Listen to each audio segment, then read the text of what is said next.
Pak izin menanggapi pernyataan Pak JK kemarin sempat menyinggung Pak Jokowi terkait menjadi presiden karena ada jasanya Pak JK itu tanggapannya seperti apa Pak? Ya saya ini bukan siapa-siapa. Saya orang kampung.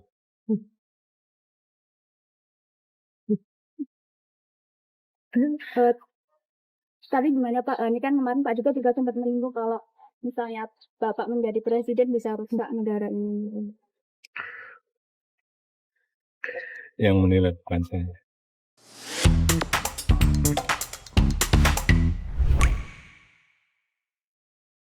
Berita mengenai Pak JK, Pak Yusuf Kalla masih rame nih.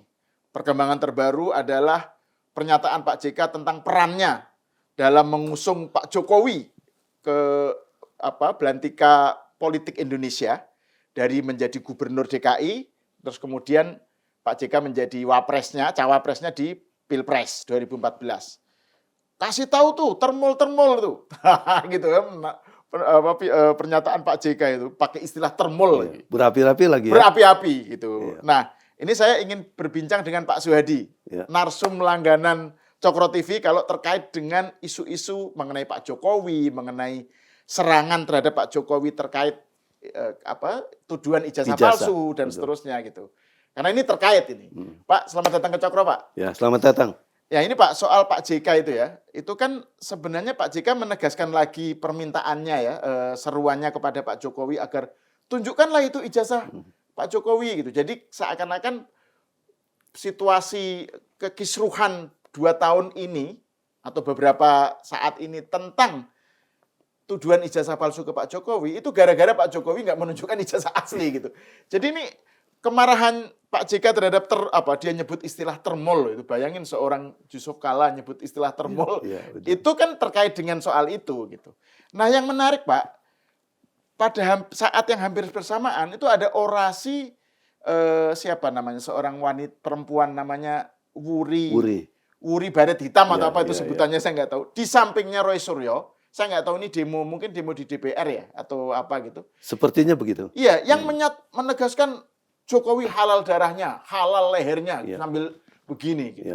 Di depan orasi umum loh ini. Dan Roy Suryo di sampingnya ini ketawa-ketawa aja gitu. Jadi ini sasaran tembaknya baik Pak JK maupun orasi si Wuri ini sama-sama nyasar Pak Jokowi. Gitu. Sasaran tembaknya Pak Jokowi. Gitu. Gimana kita memaknainya ini Pak? Ya, barangkali yang pertama kita mau sikapi ini berkaitan pernyataan Pak JK. Karena jujur ya, kemarin cukup viral sekali pernyataan itu. Saya juga salah satu narasumber di El Sinta. Ya, berkaitan dengan masalah ini. Nah, tentunya kalau kita melihat pada pembicaraannya itu kan sepertinya terlalu berlebihan. Karena kalau tidak ada saya, jadi kalau nggak ada JK pada waktu itu, Pak Jokowi nggak jadi presiden. Sepertinya itu yang saya bisa lihat dari pernyataan sikapnya. Padahal kalau kita melihat kepada fakta sejarah, itu kan bukan seperti itu ya.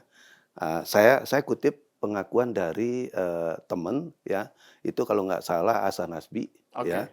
Terus juga pernyataan dari adiknya Pak Prabowo, Pak Hasyim ya. Itu kalau kita melihat dari pernyataan-pernyataan tersebut, itu yang mengusung awal ya Pak Jokowi menjadi gubernur itu adalah Pak Prabowo, gitu ya. Karena Hasyim diperintahkan, telepon Pak Jokowi. Ya, saya akan telepon, ya seperti itu. Nah, terus juga kalau dari pernyataan dari Pak Hasan Nasbi yang kukuh untuk bagaimana Pak Jokowi menjadi gubernur itu Pak Prabowo. Karena pada waktu itu juga kotak-kotak yang ada di mana itu ya, itu hasil karya daripada Pak Prabowo. Dan Pak Prabowo itu all out mendukung Pak Jokowi sampai istilahnya ikut kampanye. Kalau melihat dari perkembangan sejarah seperti ini, ya menurut saya kayaknya pernyataan tersebut kurang tepat. Ini fakta ya, gitu. Nah, kemudian kenapa dia mengatakan termul dan lain sebagainya? Memang ini yang menjadi persoalan, kok jadi emosi seperti itu gitu kan? Reaksi kenapa teman-teman relawan menyatakan Pak JK tunjukkan dong ijazahnya, itu bukan suatu reaksi yang negatif. tetapi dimensinya pada ranah hukum, Ya. gitu kan? Karena di dalam hukum ada adigiumnya seperti ini, ya. Siapa yang menuduh, dia yang harus membuktikan. Adigium hukumnya seperti itu, gitu kan? Siapa yang menuduh, dia harus membuktikan. Bukannya Pak Jokowi. Harusnya pertanyaan itu ditanyakan bukan kepada Pak Jokowi, tetapi kepada Roy Suryo. Pak Roy, mana buktinya? Kamu nuduh-nuduh Pak Jokowi ijazahnya palsu. Mana buktinya? Harusnya pertanyaan seperti itu. Betul. Kan gitu kan? Ya. Tapi kalau seandainya pertanyaan yang harusnya ditujukan kepada pihak lain, terus kemudian disasar kepada Pak Jokowi, dalam konteks hukum ini salah. Ini bukan kata saya nih, ini adigium hukum. Ya. Ya. Artinya ini ada prinsip di dalam hukum pidana. Kalau orang menuduh ya harus membuktikan.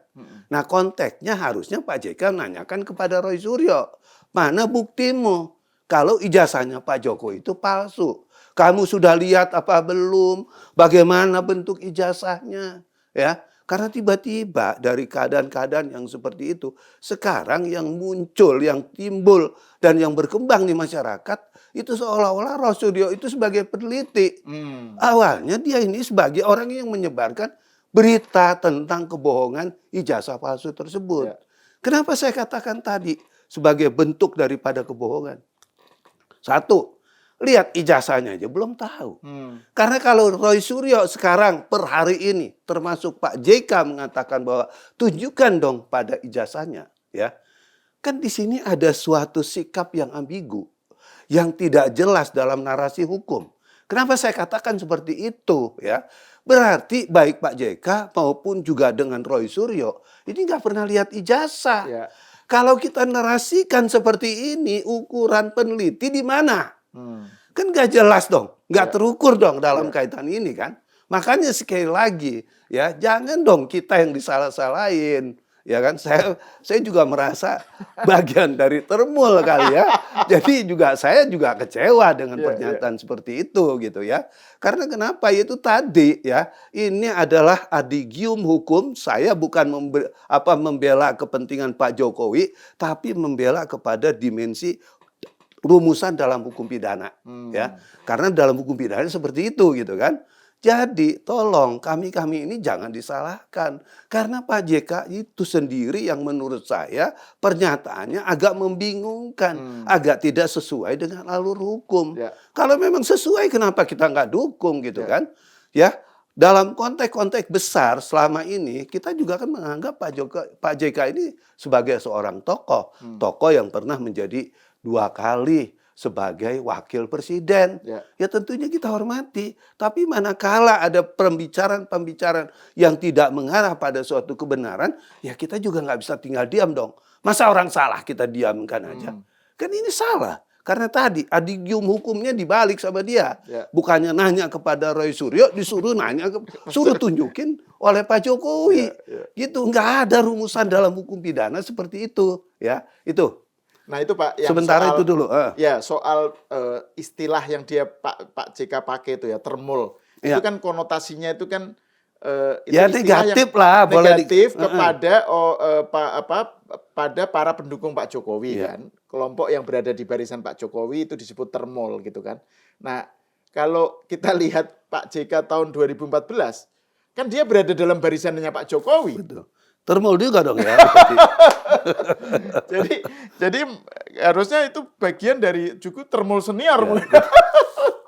Ya, tapi lepas dari itu menurut saya disayangkan lah bahwa Pak JK menyatakan pakai istilah itu gitu ya untuk menyerang pendukung Pak Jokowi gitu loh. Tapi kalau juga yang menarik itu Pak soal klaimnya itu Pak ya. Klaimnya itu kan bahwa perannya besar sekali lah terhadap Pak Jokowi tampil di pentas nasional gitu ya, dari gubernur DKI Jakarta kemudian di pentas nasional.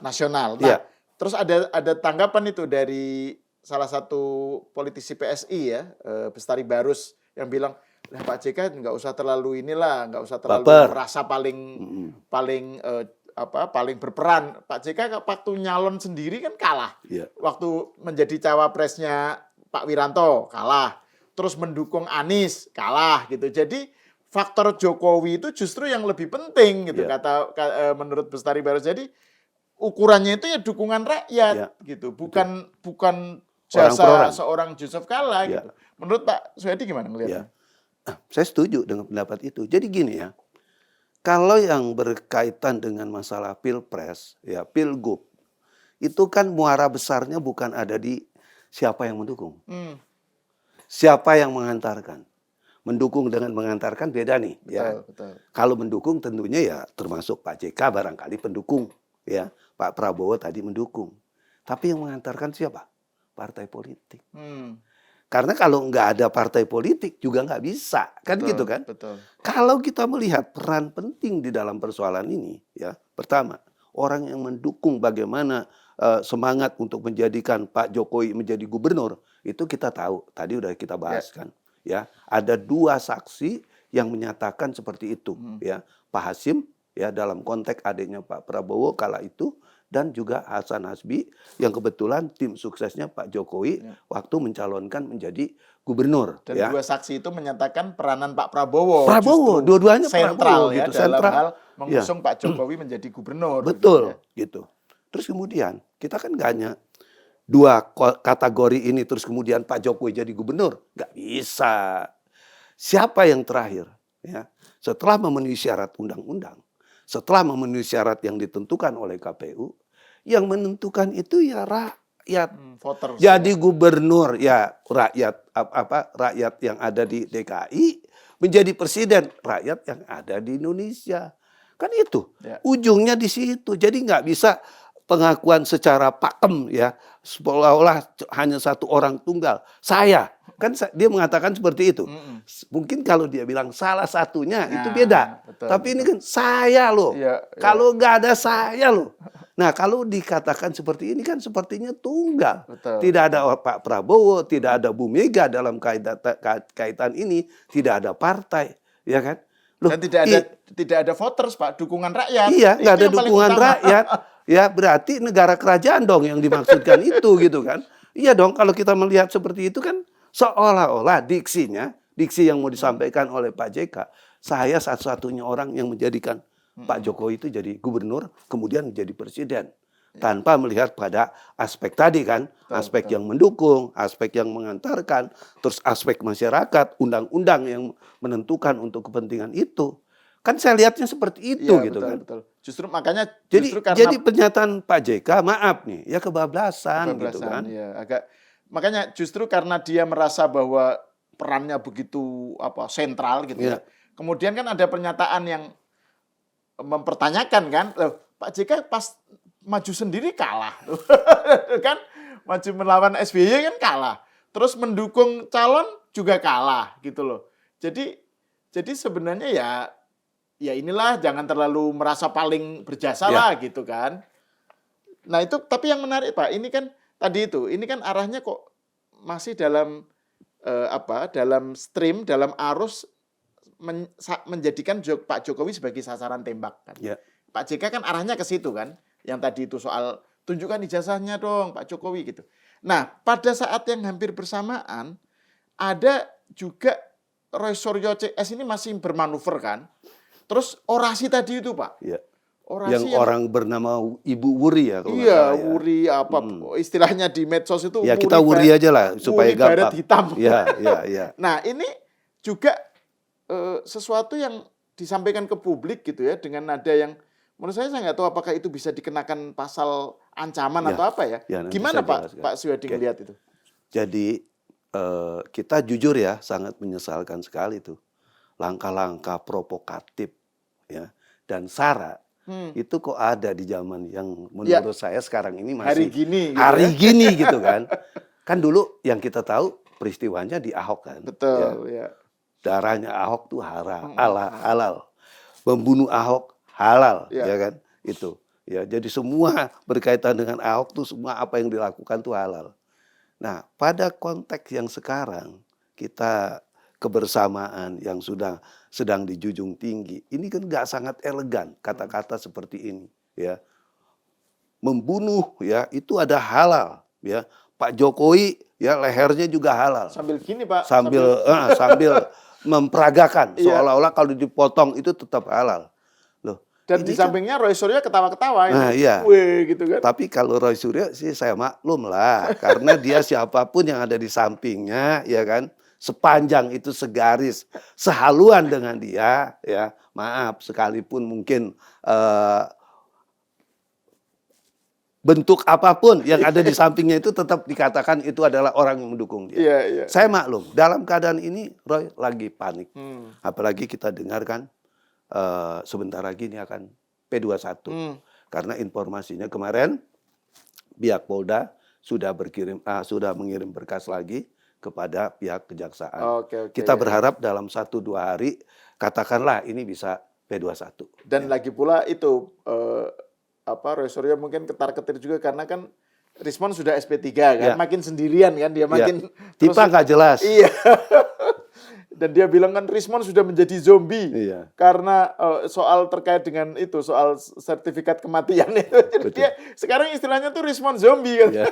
Kata Oke. Roy Suryo. Saya lanjut. Dalam konteks seperti itu. Silakan Pak, silakan. Sorry. Saya lanjut.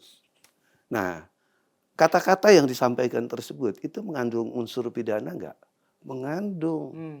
Ya, mengandung. Itu ancaman hukumannya itu berat loh. Oke. Kalau kita larikan kepada undang-undang ITE, itu ancaman hukumannya 12 tahun. Tapi ini merupakan delik aduan. Jadi kalau seandainya Pak Jokowi melaporkan orang tersebut, maka ancaman hukumannya itu adalah 12 tahun. Hmm. Berdasarkan pasal 29 ya Undang-Undang ITE yang baru yang yang direvisi ya. Nah, kalau dilihat dari kacamata konteks hukum, ini kan suatu pelanggaran hukum sudah.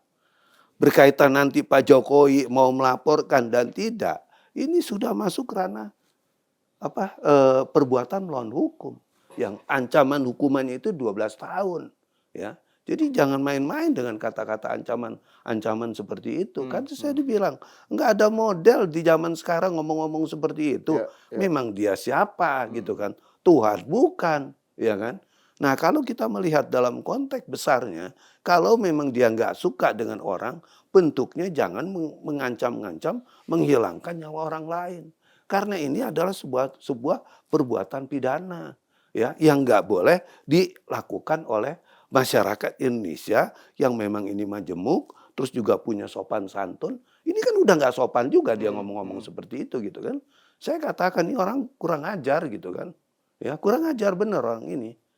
Dan itu kayaknya kalau kita lihat Pak ya, ini memang bahwa Roy Suryo CS ada kayaknya Rizal Fadila segala ikut ya. Atau pokoknya beberapa orang yang menjadi tersangka itu ikut di dalam demo itu. Gerbong itu ya. Ya, nah terus narasinya kan bukan lagi soal tuduhan ijazah palsu Pak, tapi soal turunkan adili Jokowi.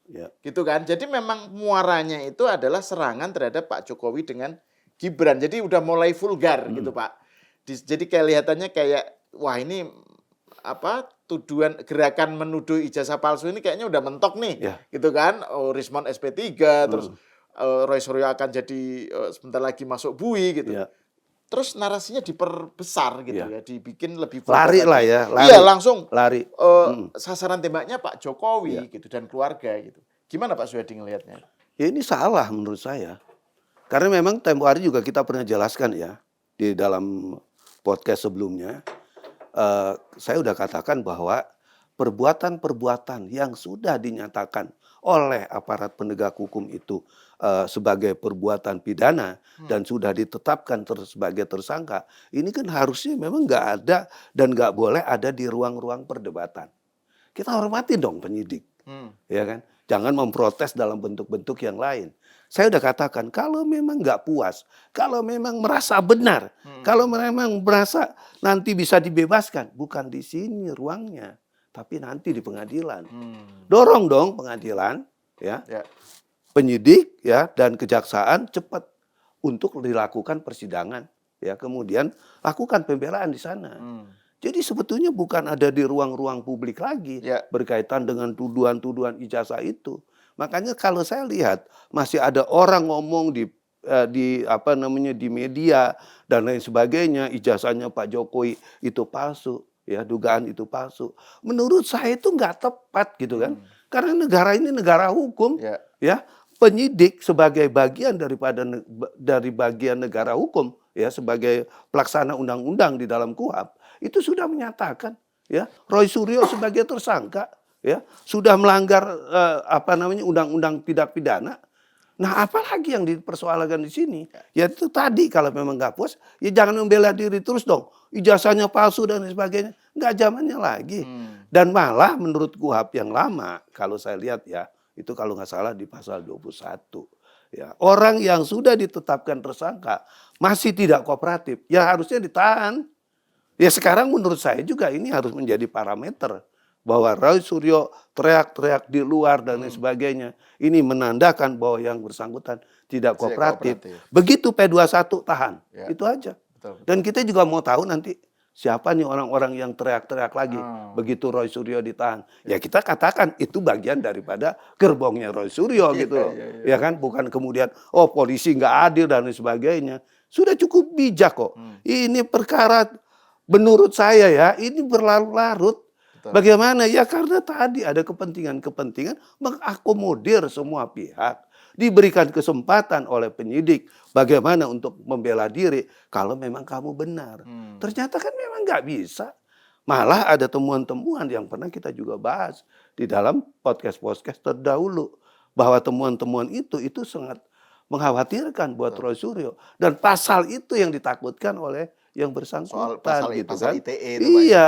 Iya. Nah, terus kemudian berkaitan dengan masalah keadaan orang-orang yang ada di sekelilingnya ya. Sekarang ini terus membelokkan menyerang kepada Pak Jokowi, itu pun bukan ranahnya menyerang seperti adili Pak Jokowi.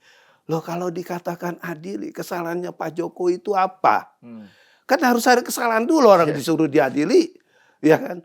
Katanya korupsi, saya pernah tantang. Lah kalau korupsi mana buktinya? Iya kan?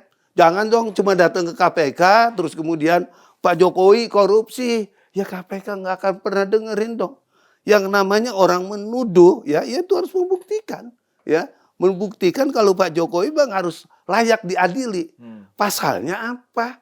Ya, masa cuma nggak menunjukkan ijazah kemudian dianggap suruh diadili? Ini kan ngawur aja nih pendapat-pendapat seperti ini gitu kan.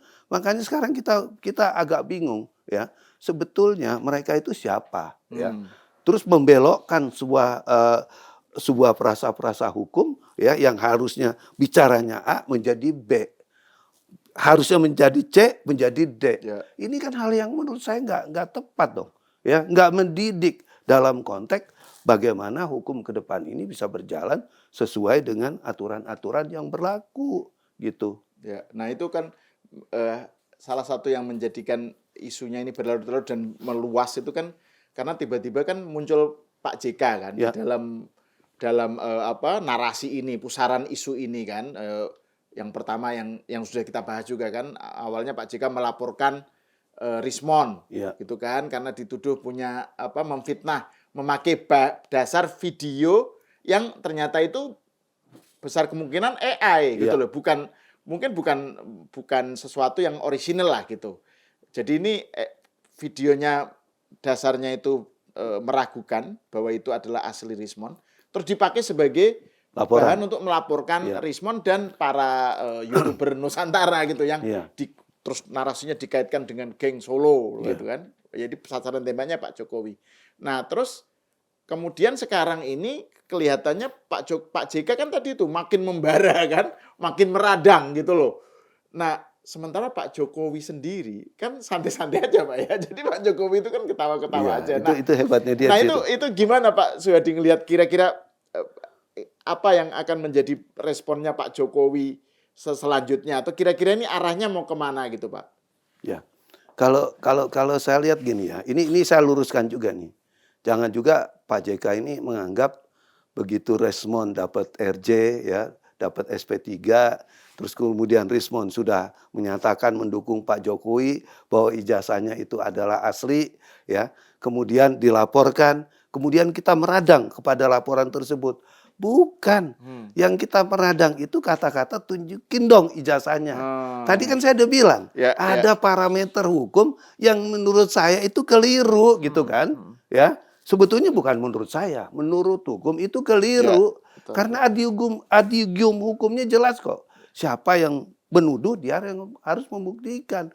Nah, Pak JK di sini ya dalam konteks apa mengatakan suruh tunjukin. Padahal kita tahu sama-sama dulu pernah menjadi calon presiden dan calon wakil presiden, betul. di mana bersama-sama datang ke KPU. Ya. Ya harusnya kan Pak JK ngomong dong, ijazahnya Pak Jokowi asli. Ya. Karena pada waktu itu KPU nggak mempermasalahkannya, ya kan? Nah, kamu menuduh ya bahwa ijazahnya Pak Jokowi ini palsu, dasarnya apa Pak Roy?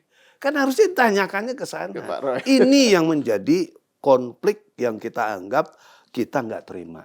Gitu. Bukan kemudian responnya yang dilaporin. Silakan aja kalau memang itu benar. Cuma saya katakan juga ya berdasarkan pengakuan Rismon pada waktu RJ di Polda ya waktu saya tanyakan Rismon bilang saya nggak pernah ngomong seperti itu. Ya tapi udah ini kan udah dilaporin gitu kan. Tapi jangan salah ini bukan reaksi atau kami reaktif terhadap Rismon dilaporin. Ya kalau memang ada tindak pidananya siapapun ya dalam kaitan ini ya silakan.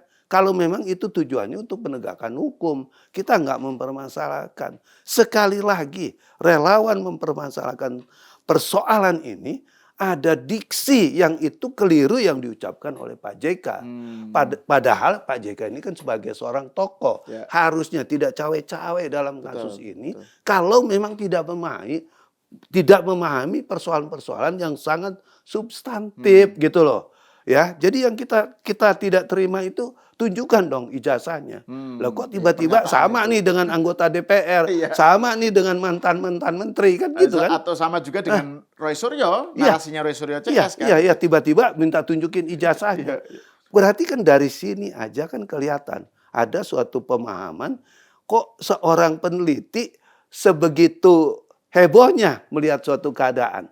Belum melihat ijazahnya aja sudah menuduh ijazah orang itu palsu. Kan kalau dia katakan tunjukkan dong ijazahnya.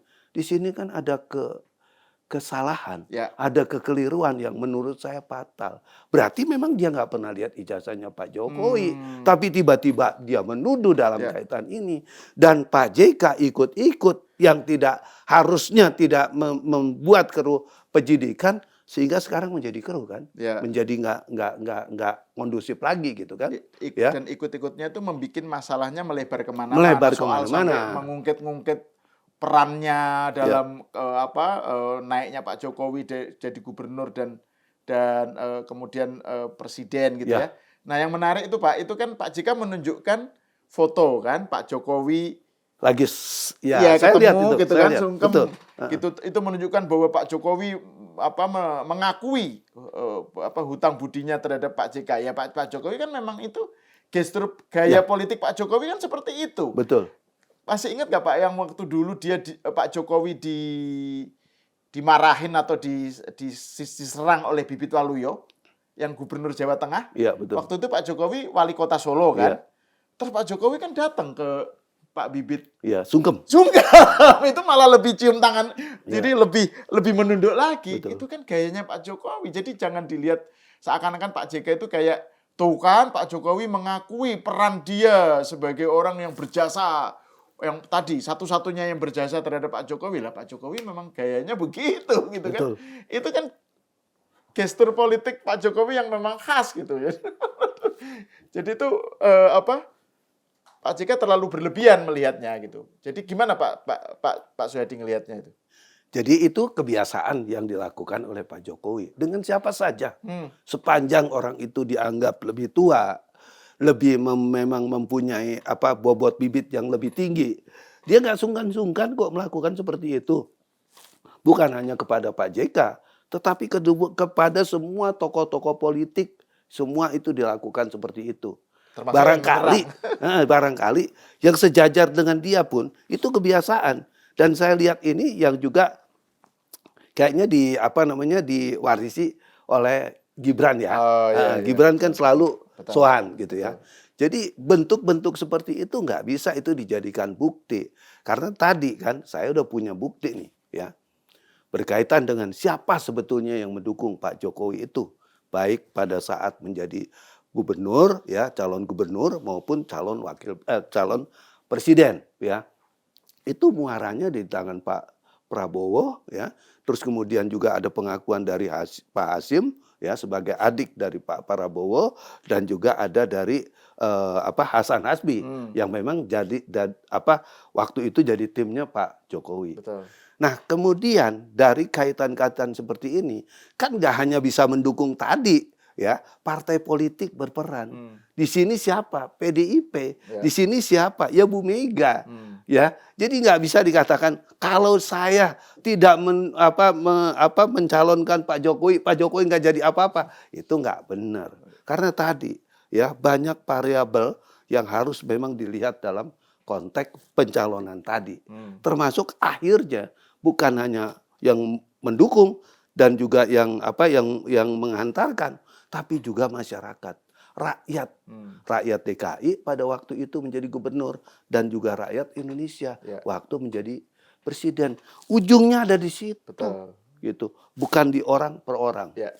Oke, terima kasih Pak Suhadi atas pencerahannya dan atas diskusinya. Pemirsa, sampai di sini dulu. Kita berjumpa lagi di episode selanjutnya.